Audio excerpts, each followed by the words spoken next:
The Ride Home Rants podcast is brought to you by Reaper Apparel Company. Reaper Apparel offers a casual line of superb fit, finish, and comfort.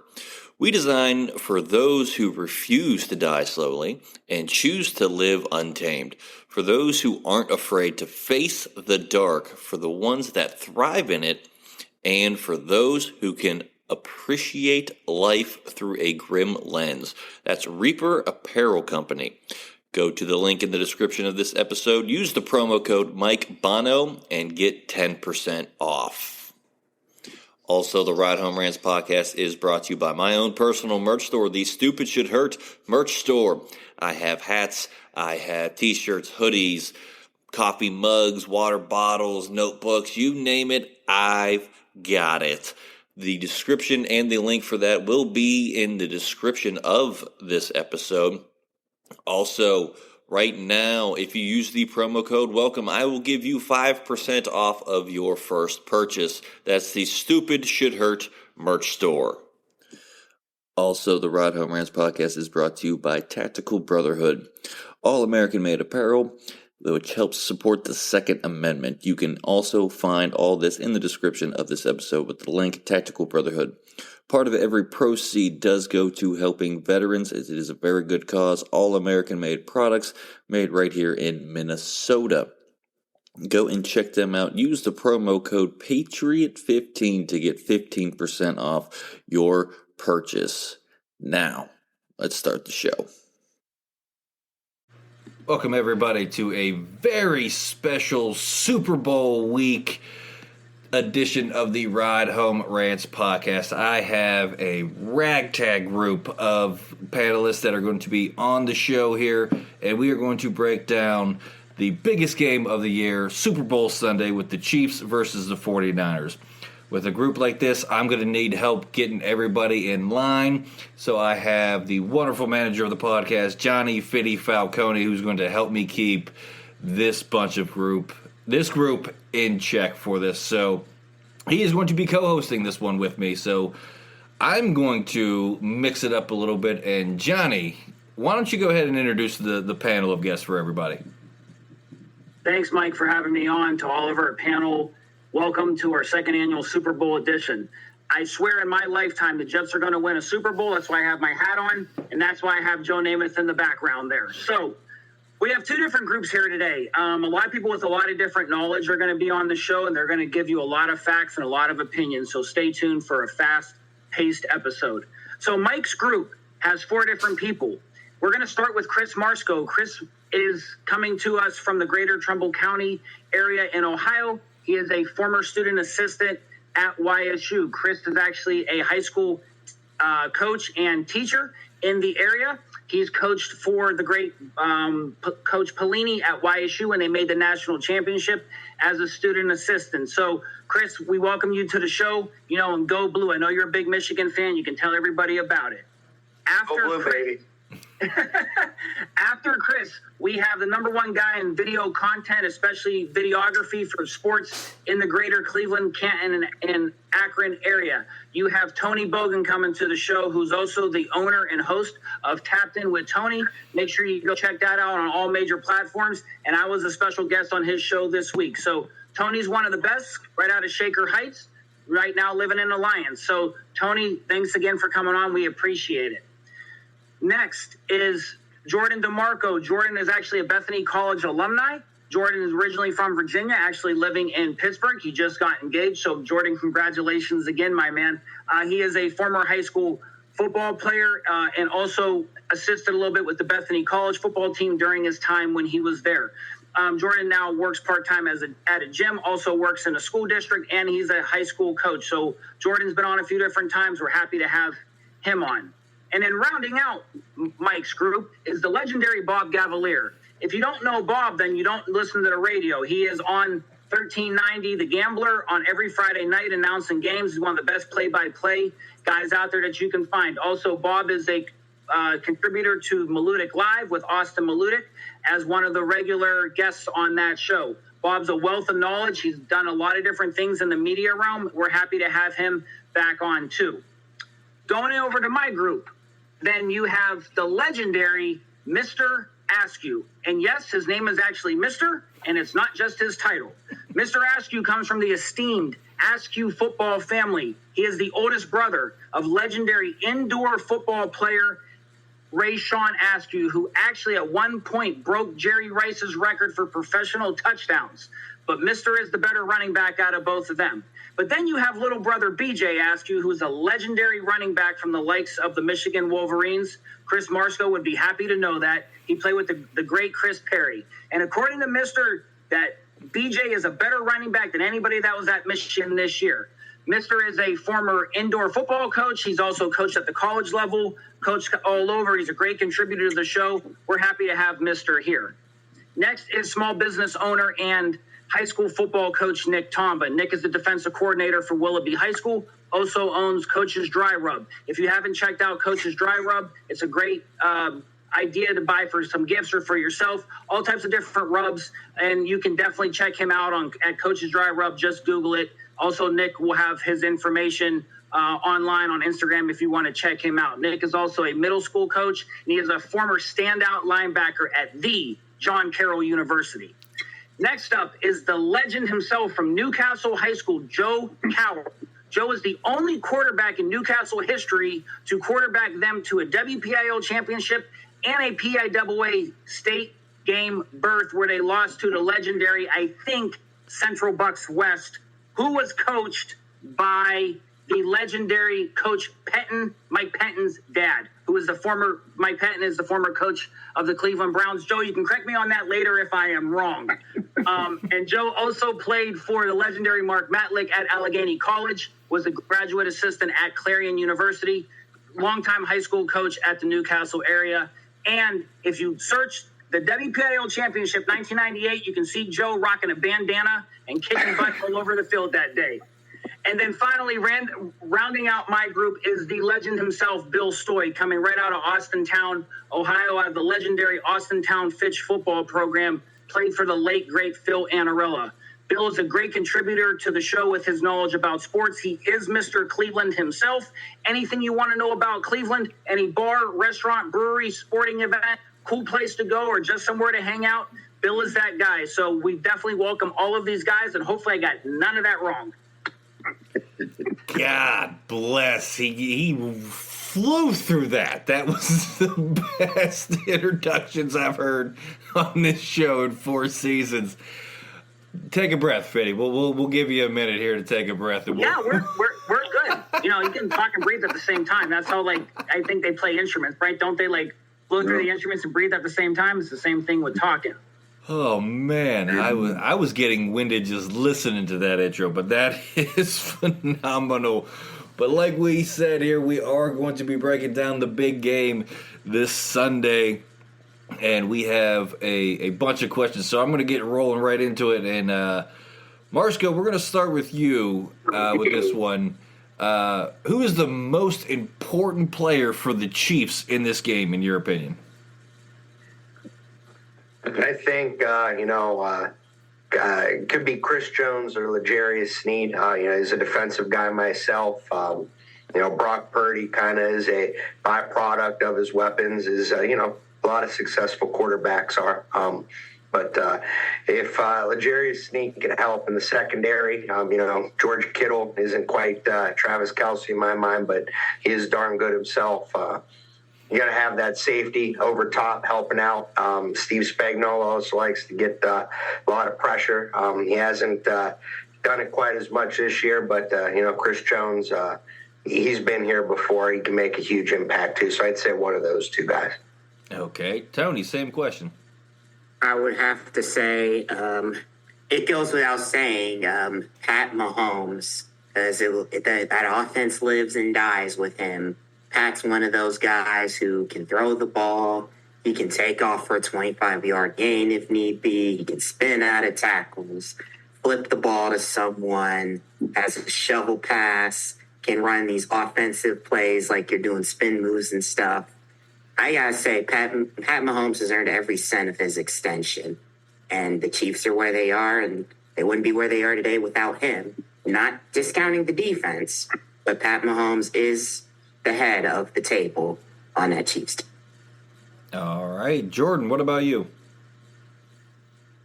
Yeah, to me, this is a simple question. You don't got to overthink it. It's Pat Mahomes. I think at the beginning of the year, we had the preseason show. We said who the MVP would be. I think a lot of us said Mahomes. I know I was one. It's his league. He's by far the most important player for the Chiefs. If he's able to have the time to do what he does, they're very, very tough to beat. So I'll go with Mahomes. All right. Bob, round us out on this question. I could agree too. Patrick Mahomes has kind of led this team, put this team on his back during these playoffs. I think they changed their offense a little bit too, and he's adapted to it. I think they do the shorter dump-off passes, and that's opened up, I think, Kelsey a little bit too. But I just think he's took it to another level from the regular season, and he's kind of willed this team to the Super Bowl here. All right. Pretty, we'll let you go with your group with your question. Yeah, so we're going to start. We're going to go Mr. and then Kamba and Joe and then Bill and all of our questions. So, Mr., let's start with you. Who's the most important player for the 49ers in this game? I'm going to have to go on the defensive side and probably go with a combination of Nick Bosa and probably Chase Young. Whenever you have defensive end that can apply pressure to an offense, to a quarterback, especially to a quarterback, I mean, you got something cooking right there. But I think their defense for the 49ers, man, is something to see. So I'll have to go with their defense. But I have to go if Nick Bosa and Chase Young, if they play like the Ohio State boys, like they was at Ohio State, it's going to be something interesting to see. Okay. Nick, how about you? What's your opinion on this? Who's the most important player for the 49ers? Yeah, it's hard to say. Mr. would 100% agree. Bosa and Young are going to have to get after Mahomes for sure, because I agree with Bob and Tony that Mahomes is the number one player for the Kansas City Chiefs. So someone has to slow him down. But I think that the quarterback in the National Football League too, I think that Brock is going to have to play really, really well. I don't think that he's going to have to win them the game by throwing for 350 and running and scoring a ton, but he's going to have to step up big when it counts, kind of like he did in that conference championship game 2 Sundays ago. So, Brock. Okay. Joe, you're the 49ers fan out of the bunch. What do you say here? Yeah, I'll take the low-hanging fruit. I think Christian McCaffrey has to be the best player on the field. There's not many times when you play against Mahomes where a guy has a chance that isn't Pat Mahomes to be the best player on the field, and I think McCaffrey's that guy.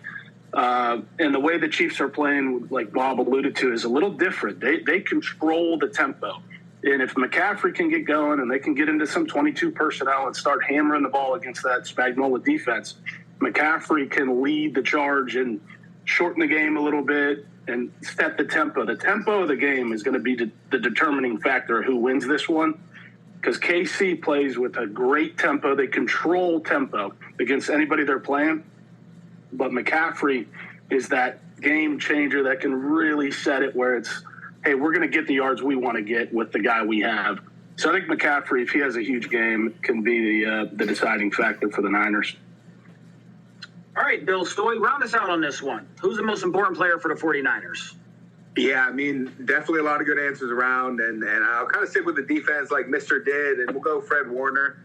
I think, like Joe was saying, Chiefs playing a little different this year. I think leaning on the run game a little bit more, and Fred Warner, I think, just best linebacker in the NFL. He can kind of get in there, shut that down. I think we'll be in some coverage on Kelsey as well. So I think if he can have a big game, it's going to go a long way towards them getting the win there. So we'll go Fred Warner. Okay. Mike, back to you. All right, Marsco, we'll go back to you for this one. Regardless if the Chiefs win this game or not, where does Andy Reid rank in your opinion as an all-time coach?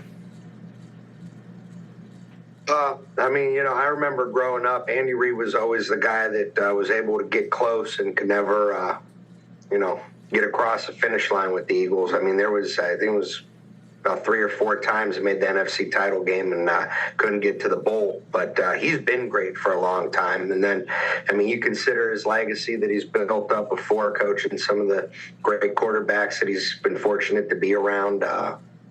You know, I could argue he's a top 10 coach all time. His wins certainly supported his Super Bowls. I think he's in line to win a few more if he's interested in sticking around. You know, he's been doing it for a while, but you know, Andy Reid's a smart coach. Like Bob mentioned, they've kind of changed the way they play. He's adapted with the times. He knows come playoff time, you got to run the ball a little bit more, and you know, Pacheco's kind of done well with that. So I think his dominance, as long as he's been doing it, he's got to be a top 10 coach all time. All right. Tony, what about you? I say Andy Reid is a top 10, borderline top 5 coach if he gets the win. At this point, he's just coaching for fun. He's got the win in 2020. He's made it back to the Super Bowl in 21, even though the Chiefs didn't win. Got the win last year. He could potentially be a Bill Belichick type guy that has his, like Bill Belichick did with Tom Brady. He may have found his guy in Pat Mahomes and potentially increase the longevity of his career, if we're being honest. And there was rumors that maybe Andy Reid couldn't win the big one back in the day, but now that he's got 2 of them, once you start winning, sometimes it's hard to stop. Yeah, absolutely. Jordan, what about you? Yeah, I think when you kind of get in debates like this about, you know, where to rank a coach, you know, you can look at the Super Bowls or whatever and the wins. He's been consistent, which is key. Obviously, he's got a superstar quarterback, which always helps, especially in the league now. I could say he's a top 12 coach, I think, and I could see anyone putting him as high as, you know, 5 or 6. I think he falls anywhere between that 5 to 12 range, in my opinion, right now, without even winning this one. You know, if he wins this one and a couple more, there's definitely the push to possibly put him top 5. But I'm totally comfortable with saying he's a top 12 coach of all time right now, just from the consistency and the ability to adapt in the league. You know, he's been doing it for a little bit. So, all right, Bob, round us out on this question. Yeah, I agree. Like I said, I think he's going to be a top 5 coach. I mean, once again, he did do a great job in Philadelphia. And then this year, this team, I think, wasn't one of the best teams in the AFC. I think there's a lot of other better teams in the AFC, and he's kind of changed the way, like I mentioned in the first with Mahomes, he's kind of changed his whole offense. You know, they're running the ball. They're kind of, they don't have a deep downfield threat anymore, so they're kind of dinking and dunking a little bit, getting the receivers and the ball real quick. And once again, I think that's opened the things for Kelsey, too, to kind of open things up. So I just think he's just a great motivator and has just really turned this team around to where, once again, they're in the Super Bowl here for the second time in a row. All right. Vinny, back to you. So for my guys, mister, we're going to start with you. Regardless if the Chiefs win or not, where does Patrick Mahomes rank as an all-time quarterback after this game? Now, let's keep in consideration here. You're talking about all-time greats, right? You got to think Joe Montana, Steve Young, Big Ben, Terry Bradshaw, Tom Brady, right? You can say Len Dawson. You know, you have a lot, Warren Moon. You have a lot of guys to pick from in there. But taking all that into consideration, mister, where does Patrick Mahomes rank, in your opinion, as an all-time great quarterback, regardless of what happens in this game? You know, I'll say he's probably, you know, in top 10 right now. I mean, he's still got a long ways to go, you know, long, you know what I'm saying, career to go. You know, he's done some things. He's been very fortunate to do some things early on. And when you look at, when you had a offense, you know, you got a head coach in Reid, but when you had an offensive coordinator like Eric Bieniemy, you know, they had the last 4 or 5 years or whatnot as an OC, you see how he kind of developed into a really efficient quarterback through those years or whatnot. And you look at the time, you know, when Eric Bieniemy was gone this year, and you see that the Chiefs had to kind of adjust or kind of go back to what, you know what I'm saying, what Patrick can do. And, you know, when we talk about with the dink and dunk, not going downfield, not passing all over the place like they was or whatnot, but, you know, they had, you know, he just had to get back to, you doing some of the things that he did early on in his career. But I regardless of what happened, I think he's the top 10 quarterback. But he's still got a long way to go. Okay. How about you, Nick? What do you say on this? Yeah, I would 100% agree with that. He has got to be up there in the top 10. Just off the top of my mind, I think there's only like 10 or 13 quarterbacks that have won 2 or more Super Bowls. And I think he's got a lot of years left in him. And I think the team and the cast and the coaches and what they have there in Kansas City is something special. And I think he's only bound to at least win 1 or 2 more, and he's got 2 now. So I think he is right now. He's in the top 10, and I think he has the potential to be in the top 5. And just see how things handle out for him. So yeah. So let's get the opinion of the 49ers fan, Joe, here, but also the former quarterback that he is, and now a personal quarterbacks coach with the quarterback academy that he has as well. So, Joe, as a former quarterback, offensive coordinator, everything that you've seen and done in your career, what is your opinion, Joe, about Patrick Mahomes' rank? I mean, all signs point to his trajectory is on path to be the best ever. His skills are so rare and elite, but that we've seen guys with rare skills and elite level skills that don't win at his rate. He wins more than anyone. 6 seasons as a starter, 6 AFC championships. Really, he's got 2 playoff losses to Brady and 1 to Burrow. The guy never loses. He pairs his elite level talent with elite level competitiveness. So, he's on a scary path right now. But when you compare him to the guy that is the GOAT, that's Brady, he just doesn't have the longevity. Brady rewrote what it meant to play the position for a long time. So, but he's certainly, I think he's in the conversation as a top 5 guy right now. I don't put him ahead of Montana or even Elway yet. But Elway went to 6 Super Bowls and won 2. So, maybe that's Mahomes' he may do that. He may only win 2. You never know. But he's on a path right now, and he's given himself a chance to win a pile of them because that's what he does. That's all he does is win. So, yeah, I think he's creeping into the top 5 as we speak, and he's certainly on a trajectory that's going to be there'll be conversations that he's the best ever. Okay, and Bill, round us out on this one. What's your opinion? Kind of tough to follow up someone with the quarterback credentials Joe has there. It sounds like, but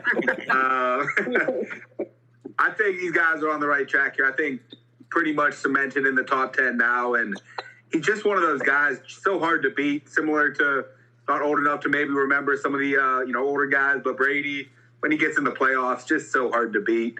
I think Mahomes has a lot of that to him. So I think I'll throw out there, if he gets the win this week, I know kind of regardless of that, but if he gets a win, I think he puts himself in the top 5 and is going to keep moving on up there. Okay. Back to you, Mike. All right. So, Morsco, let's go to you. And you mentioned it earlier, defense. Who has the defensive advantage in this game? I kind of feel like that's splitting hairs. I'm excited to kind of watch as one of the more exciting parts of this game because the offense and the quarterbacks are getting, a lot of the attention. But, Lafredo mentioned it earlier. I think it might have been Mister. When you got 2 bookend pass rushers like the 49ers do, and you go against a great quarterback like that, as a big Michigan guy, followed Tom Brady his whole career. That was my guy. One of the only ways to beat him was to be able to get that pass rush by only rushing those down 4 and, being able to keep everyone else back. So I think when you consider the talent at every level, I don't think the Chiefs are far off, but I think I'd give the nod to the 49ers by just a hair. Okay. Tony, what about you? I would have to say secondary-wise, the Chiefs, and I would have to say interior-wise and defensive lineman-wise, I give the I'll give the nod to the 49ers because that Niners defense with Chase Young, Fred Warner, that scary defense, especially with those guys on the line.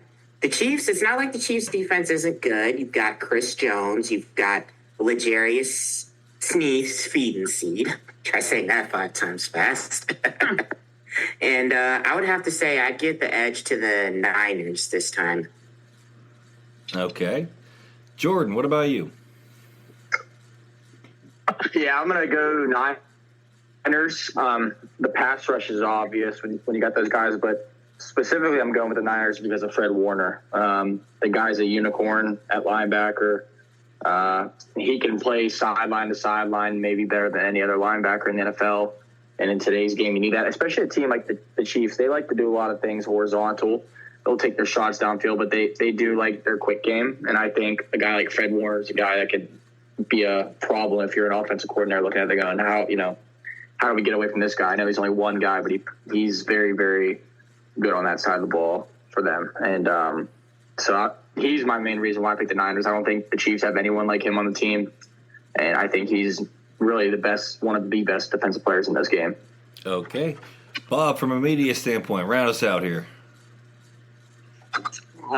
After coming into the playoffs, I would have said the 49ers, but after watching Detroit just run all over them last week, I got to go with the Chiefs. I think the AFC had the better teams this year, and I think the defense really, did a good job against Buffalo and then against Lamar Jackson last week, really shutting them down. So I would go with the Chiefs. I think, you look at the 49ers, Dan Campbell kicks a field goal early on, and I think we're looking at a Lions-Chiefs game right now because I think that he made a couple mistakes in that thing, and the 49ers defense didn't play as well as I thought they would. So I think I got to go with the Chiefs in this one. All right. Fitty, to you. You know what? And I'm going to ask this question, and, I just thought about this. I have Nick Tombaugh on it, and it's an offensive question. I should have kept him with Marsco because they're both defensive coordinators. So, but, Mister, we're going to start with you. Who has the advantage offensively in this game? Offensively, I'm about to say Kansas City. Yeah, they most definitely have. That's a good question. The thing with Kansas City, you got a quarterback in Patrick Mahomes, but then, you got the tight end. And in the NFL, if you have a dangerous tight end, you can most definitely create a lot of different type of mismatch. Now, the thing with San Francisco, with the quarterback, you got a young quarterback. Now, you do have Christian, which is, he is the all-around guy. Somebody who can run it, somebody who can go out, they want to split them in the slot or whatnot. But I would have to give the edge to Kansas City right now. Okay.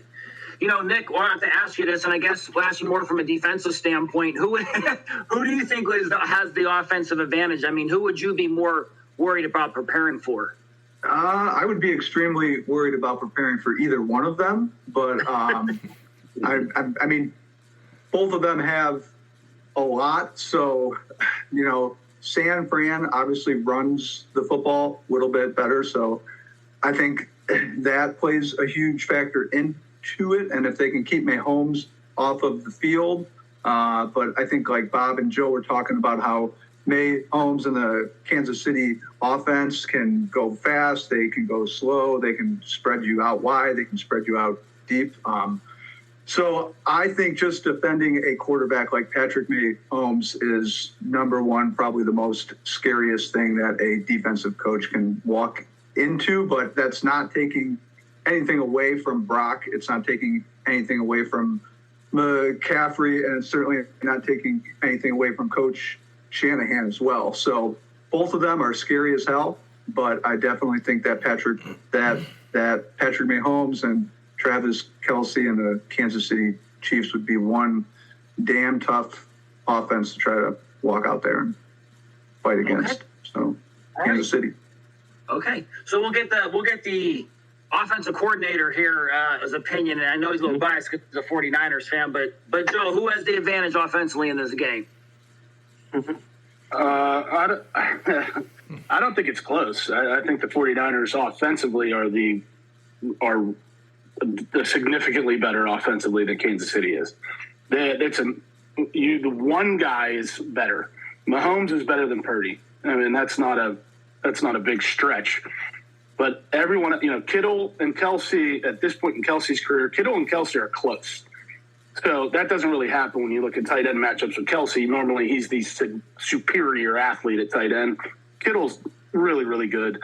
And then running back, wide receiver, the Niners are significantly better, and they're better up front. So like you said, from a defensive coordinator's perspective, if you're trying to stop somebody, I don't want to stop the 49ers. I don't know where do I turn? What am I going to load up on McCaffrey or Kittle? Well, then Deebo Samuel's going to rip me apart. Or Ayuk's going to go crazy. So the Niners have more answers than Kansas City does, but Kansas City, they create their own questions. They do what, Mahomes makes it a different animal. So it's going to be so exciting to watch these brilliant offensive guys in Reid and Shanahan in a chess match with the pieces they have. But I think the pieces are better on the 49ers offensive team. Okay. Bill Stoy, round us out, man. You're a former offensive lineman and defensive lineman. Who has the offensive advantage here in this game, the 49ers or the Chiefs? Yeah, it's a tough one. A lot of compelling arguments around. I think when you look at the weapons, it kind of goes towards the 49ers. I think both have a pretty good offensive line. We got some Hall of Famers playing on both lines, I believe. But it's a quarterback league, and I just trust Mahomes so much more than Purdy right now. So I think you got to go with the Chiefs, and Mahomes just gets it, puts them over the edge, I think, on the offensive side, and kind of, is a tiebreaker there for him. Okay. All right, Mike, back to you. All right, I think I have the most important question for you here, Marsco, and that is, who wins this game and what is the score?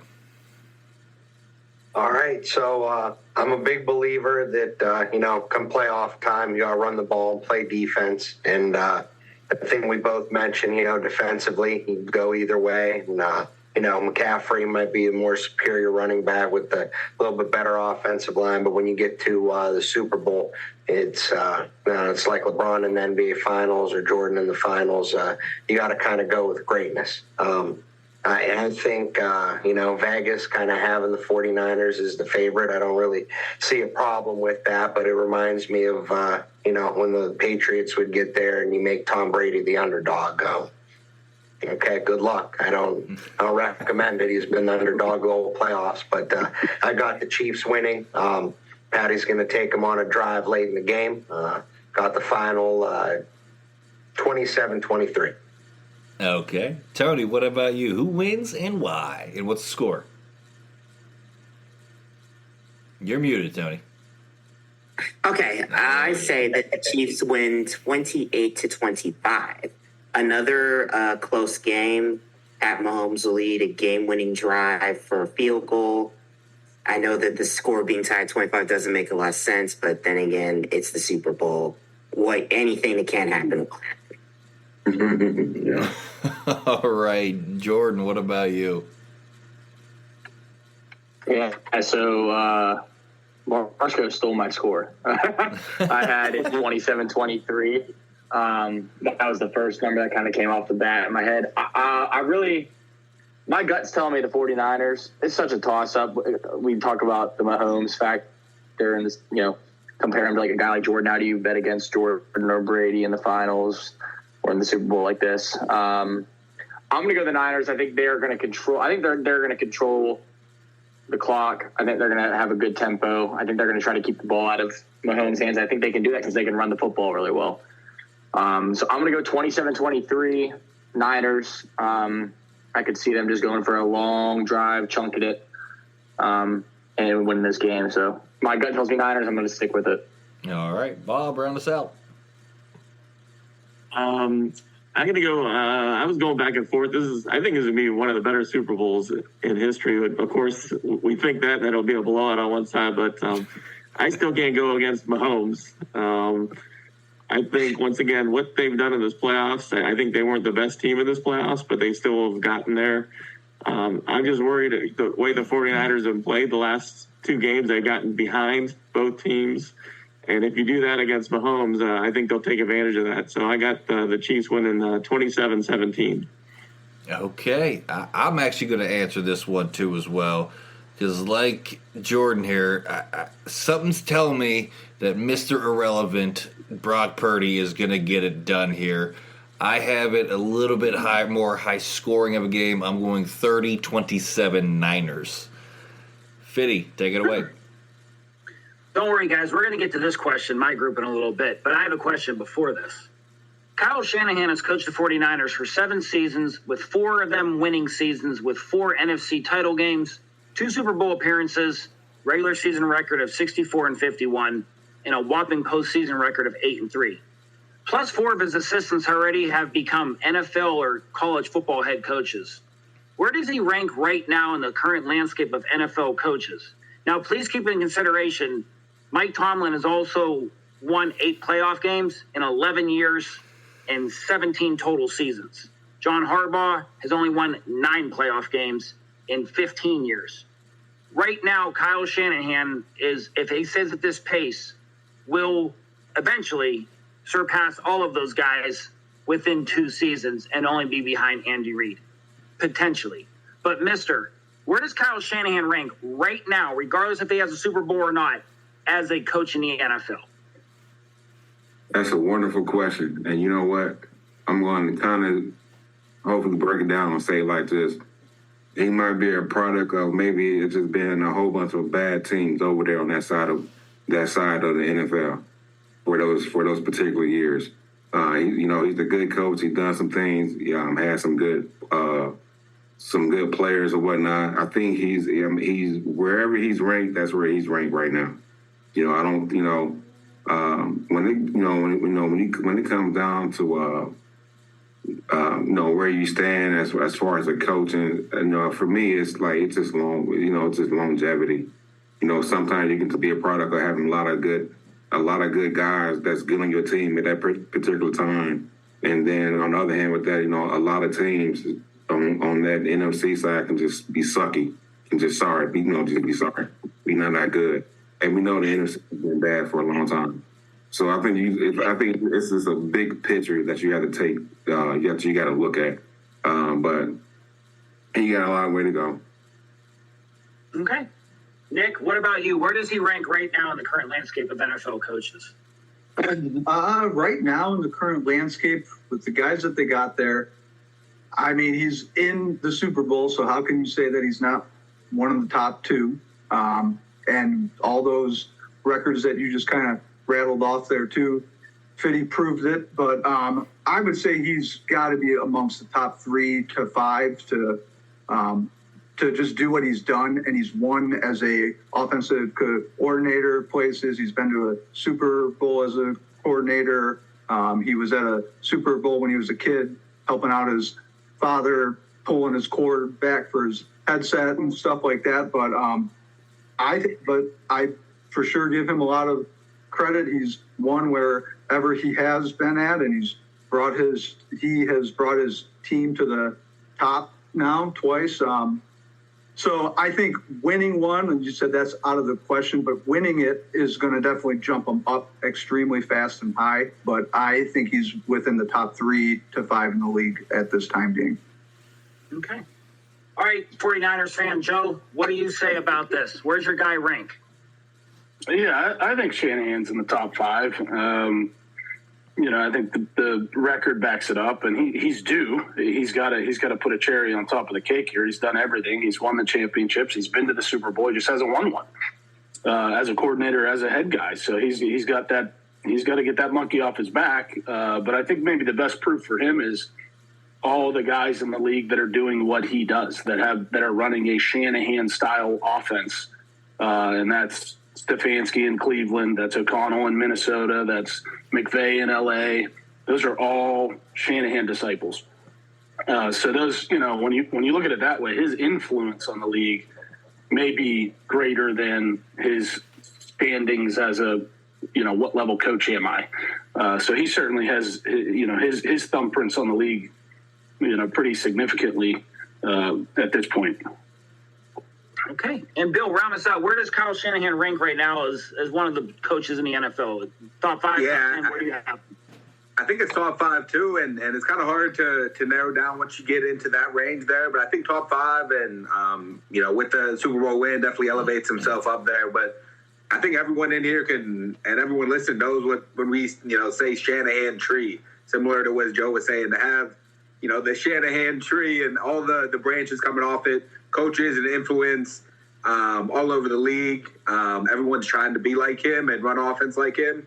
So you got to be doing something right. And I think a lot of people in the league would put him easily into the top 5. So I think he's in there with the win, probably top 3. All right. If I had to rank the top 5 coaches in the NFL right now, I would probably say I would go with, of course, Andy Reid 1. Sean McVay has to be 2, just because of what he did this past season. I think he was phenomenal. I don't like the Steelers, but I'll give Tomlin credit. He's probably 3 right now, just so it's because Belichick's not there to stomp the Steelers down every single season. But I'll give Tomlin that as 3. I'd probably put Shanahan at 4. And then I'm going to say this, but just because he won Super Bowl, but he's also won at another place, I'm going to give probably Doug Peterson number 5 because he's brought 2 teams to the playoffs. The only other guy that's really done that is Andy Reid. The other 3 guys have never been with another organization to say that they brought 2 teams to the playoffs and relevance. So, but that would be my top 5. But I'll give Tomlin 3. I'll give Shanahan 4. For everyone listening, you don't know how big of a compliment that is for Fitty to put Tomlin up in the top 5. He has been the biggest Tomlin hater for a long time, and that's a big accomplishment. But we're gonna keep this rolling here. But Marsco, what are your thoughts on the Super Bowl being played on a Sunday evening? Do you think it would be wise to move it to maybe a Saturday night or even earlier on a Sunday? Yeah, so I get teased quite a bit about being like a really old guy in a young guy's body. I'm a traditionalist, so most of the time I go with what tradition has, but I don't see any problem with adapting with the times either. I feel like more recently, especially, there's been a cry to move it to Saturday. I feel like you get a lot of non-football fans that also tune into this. Obviously, viewership would support that. And, I think moving it to Saturday, you're able to connect with the masses and give the people what they want. It's 2 weeks off from the AFC and NFC title game, so I don't really feel like moving it up a day is any disservice to the prep for the coaches or the players. So why not? Let's change with the times and wise up and move it. All right. Tony, what are your thoughts? I think that Sunday, I think it's perfect where it's at. I just wish that the NFL season was shortened again because it kind of interferes with racing at Daytona. You've got the Clash a week before. You got the Daytona 500 afterwards, which really messes with speed weeks. But at the same time, then again, you'd have the NFL season starting around Labor Day, so there's no easy fix.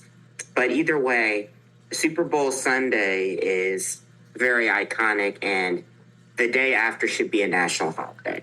You can't change that. Jordan, what about you? Yeah, time to piggyback right off of what he just said there at the end. You keep it on Sunday, you give Monday off. It's a national freaking holiday. Everybody, you just said it earlier, everybody watches this game, even if they don't even know what a first down is. So you might as well just give everybody off Monday. Okay, everyone's tuning in. Everyone's going to be up late. A lot of food and drinks will be consumed. It's like Christmas for football, and football owns a day of the week. You might as well give Mondays off. If you're not willing to do that, I mean, I could understand maybe going to a Saturday, but the simple fix is you just give Monday off. That's all it is. Right. So I'm all for it. Bob, round us out here. Bob. I got the easiest fix is give everybody 2 buys during the season. We bumped this down to the following Sunday, which Monday is President's Day. So a lot of people have President's Day off already. So we can do that. Just get that going and extend the season 1 more week. So, but yeah, I don't mind it being on Sunday. Like I said, I do agree it should be a national holiday, or once again, bump it down and have President's Day off. And the only other thing, maybe bump it up, maybe 4 o'clock instead of 6 o'clock, so you get it done a little earlier. All right, let's go back to you. So actually, though, I want to comment. So Bob is actually right about the 4 o'clock. For a long time, I think the first 11 or 12, maybe 15 Super Bowls were all played at 4 o'clock. That's why if you watch the old films of like the Raiders and the Chiefs and the Steelers and all them that were playing outside, that's why the games were late until like literally the 4th quarter, because they were starting the games at 4 in the afternoon, East Coast time, which was sometimes they were playing in California like 1 o'clock. So they were starting the games a lot earlier back then. So just that is a good point, Bob, on that. But for my guys, all right, we're going to answer this now. Who wins the game and what is the score? Mister, let's start with you. You know what? I'm gonna go with San Francisco. Okay. I refuse to want to see Kansas City win a game, and Travis, Travis Kelce get on the mic, tell his girl to come down and say, "Will you marry me?" I don't want to see that. I think they're not letting her come to the game.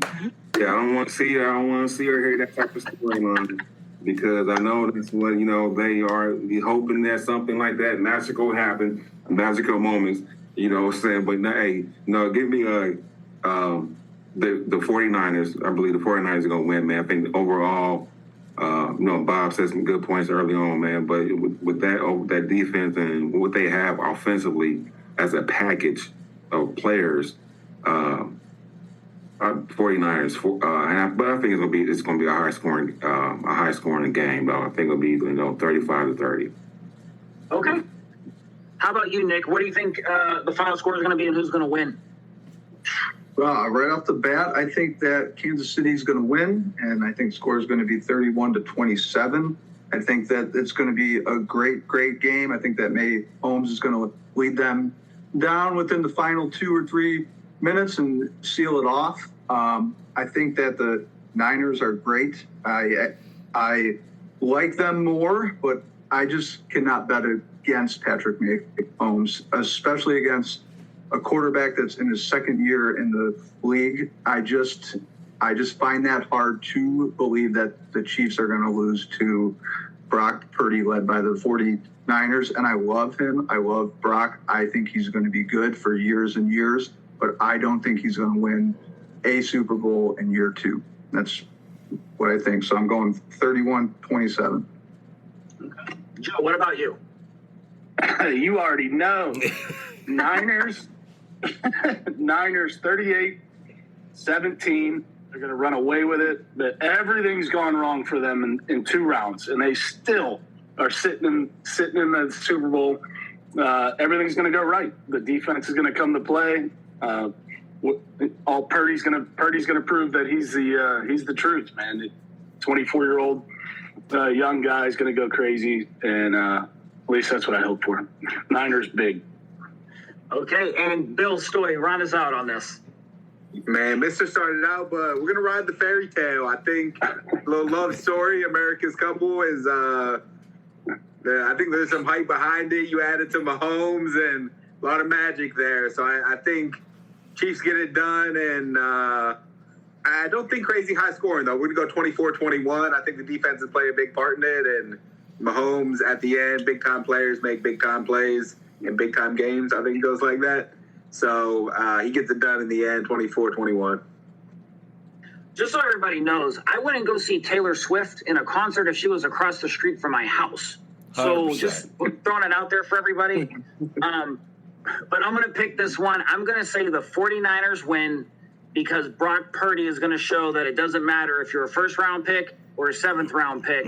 It just matters about how you fit into the system. And I predict the 49ers are going to win this game 27-17. I will piggyback off of the Taylor Swift conversation that we were actually having, which I can't believe we are. I wouldn't go and see her if she was having a concert in my house. I don't know why she'd be here, but I'd leave my house to get, like, I'm so sick of every time Travis touches the ball, you see her face. I'm done with it. Like, no.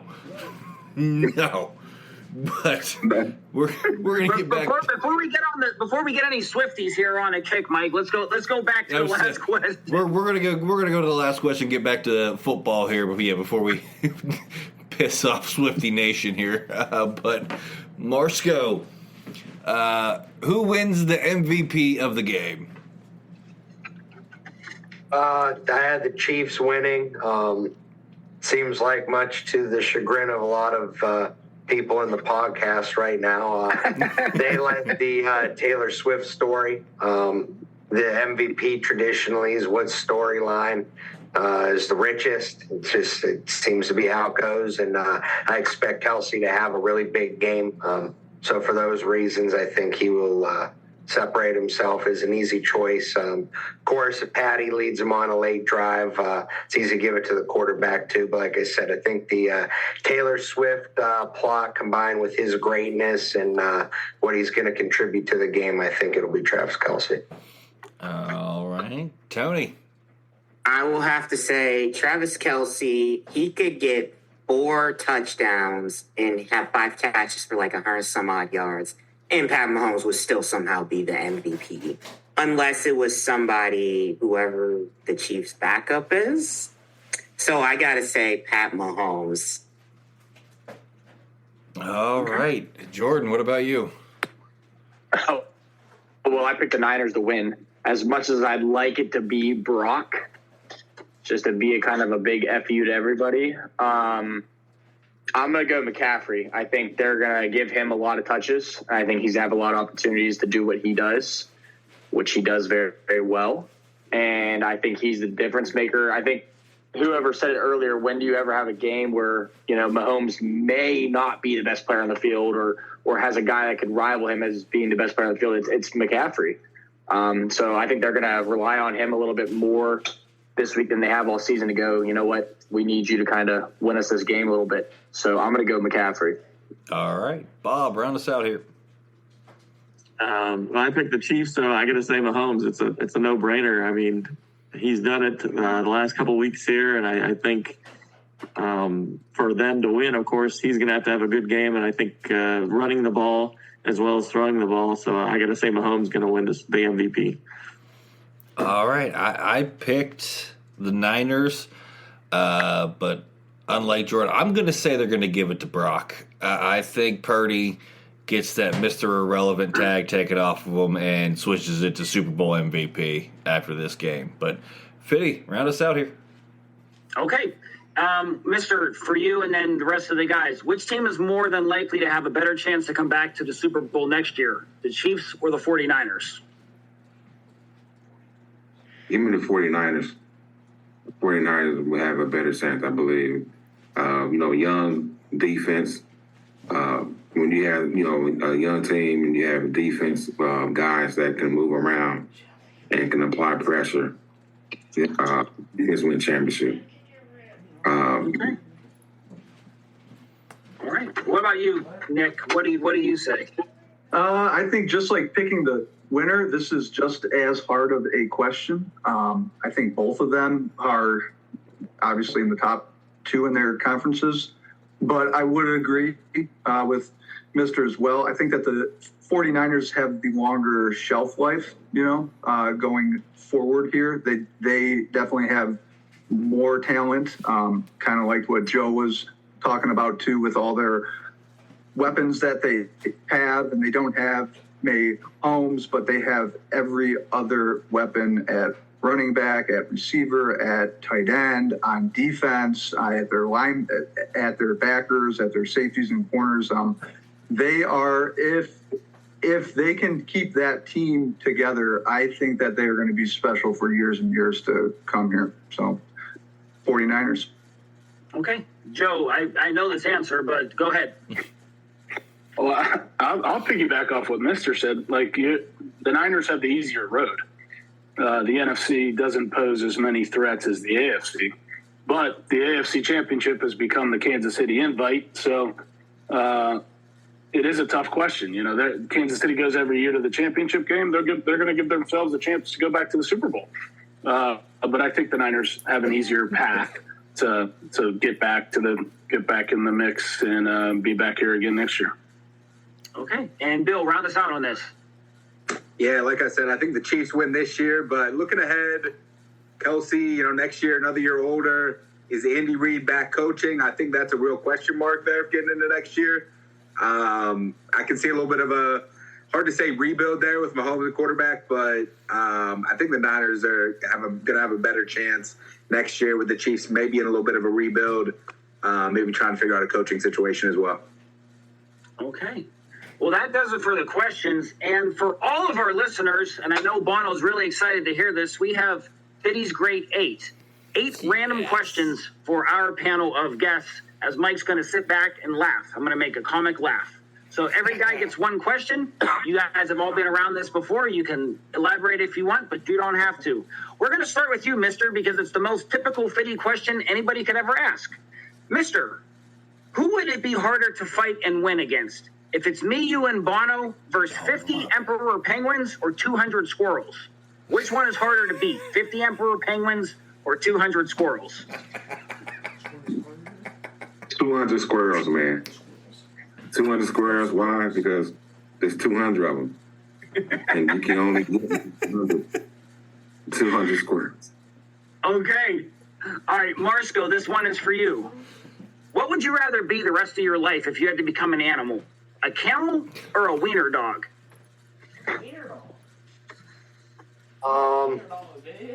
Probably a wiener dog. I'd be down with the attention. I feel like someone owns a wiener dog. They pamper that dog. So I don't know. I feel like that'd be a little more lavish life. Be a wiener. Okay, Bob, we're going to go with you next. What's the better milk, vitamin D or 2%? Well, got to be the 2%, man. That vitamin D is kind of like sludge, drinking sludge sometimes. So the 2% a little bit easier to take down, and especially with cereal, you can drink it down after you're done with it. Okay. DeMarco, we're going to go with you on this one. This is a good debatable one, but we'll see what you say here. As a old quarterback and a football fan, not a fan of a particular team, who had a better NFL career, Steve Young or Big Ben Roethlisberger? Oh my God. Jeez.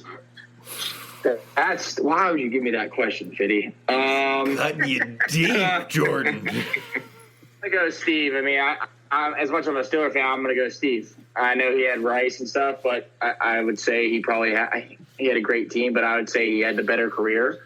So I'll go Steve on this one. Okay. Even though I love Ben, I do, but he's a little bit of a cowboy back there. Okay. Tony, your question. What's a better food, barbecue or Italian? Ooh, I gotta say barbecue, especially. I see Mr. Askew's reaction. There's 5 Italian guys on this. You can't. Yeah, come on now. 5 Italian guys on this. You all went against all of us. You're talking to 5 paisans. What are you talking about? He's fired. Never let me back on the show again. That's a fireable offense. Well, this is the last time you guys are going to see Tony on the show. He's exiled. All right, Nick, your question. This will happen only one time, and you got to pick one of them. Would you rather take a charge in hoops from Prime Shaq or try to tackle Mike Allstott one-on-one in the gap? Ooh. Jesus. I would say take on Shaq in the paint because I'm all 5'10", and I was not a great basketball player, and I played linebacker, and I don't think that I could take on Mike Allstott in the gap. So I would rather get embarrassed on the court than on the gridiron. So Shaq in the paint. Okay.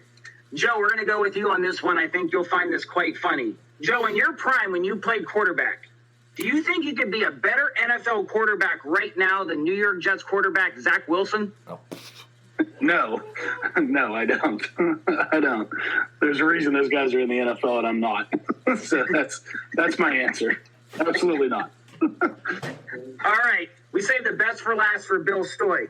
And for everybody that doesn't know, and it's going to lead into it, me and Bill went to the 2023 Italian Super Bowl this past summer that pitted teams from Italy against one another in none other than Toledo, Ohio. So, Bill, your question. If you gave me 1 month to train, could I win the 2024 Italian Bowl MVP as a quarterback? Man, I want to say no, but I watched that game and it wasn't anything like what we're going to see on Super Bowl Sunday. So, Fitty, I think you still got something in the tank. 1 month to train. I think you have it in you. Okay. Joe, I'm coming to Newcastle. You're putting me through it for 1 month. I want to be a part of the quarterback academy, Joe Cowart, and I'm going to go win the 2024 Italian Super Bowl in Rome next year. We'll get you ready to roll. And that is going to do it for the Fitty's Great 8 questions. So I hope you guys all had a good time answering those. And Bono, I hope they were some of the best yet. I gotta say, Fitty, those are the best questions you've had in 4 years of this show. I gotta say, those are by far the best questions we've had on that segment in a long time. And yes, you did make the comic laugh right off the rip with Mister's question, just because you put all three of us. I didn't know I was gonna be in there. And for everyone listening, Fitty doesn't tell me these questions beforehand. Like, this was straight, hey, I'm gonna do this. Let's see what happens. And that's what happened. So kudos to you. Those were the best questions. But that is going to do it for our Super Bowl Roundtable preview show here. I want to thank all of my guests and co-host Johnny Fitty Falcone for joining us here today. As always, if you enjoyed the show, be a friend, tell a friend. If you didn't, tell them anyways. They might like it just because you didn't. That's going to do it for me, and I will see y'all next week. The Ride Home Rants podcast is brought to you by W Energy. Energy drinks made for gamers, streamers, and podcasters alike. For gamers, streamers, and podcasters alike. Go to the link in the description where you can find the best energy drinks out there. Less caffeine than a cup of coffee. Also, no jitters and no crash afterwards. Use the promo code Mike Bono and get yourself 10% off. Also, the Ride Home Rants podcast is brought to you by my favorite sponsor of the show, and that is Shankitgolf. Golf apparel made for the everyday golfer. We might not go out and shoot a 6 under par. We're probably going to shoot a 6 over par, but this is going to give us the gear that's going to help us rock it on and off of the course. Go to the link in the bio, use the promo code Mike Bono, and get yourself 10% off there as well.